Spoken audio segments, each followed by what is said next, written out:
rasa. So hari ni kami berada di Frosty Cafe Cameron Highland. Pernah tak dengar pepatah iaitu Penang One Better?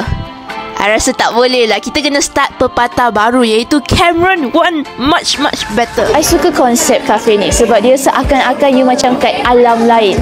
Dia macam ke Avatar macam. Kafe yang I pergi ni nama dia Frosty tau. And I rasa dia sangatlah hidden gem. Sebab kenapa I tak pernah dengar pasal kafe ni? Tengok estetik kafe ni. Gambar yang I tangkap semua turn out lawa tau.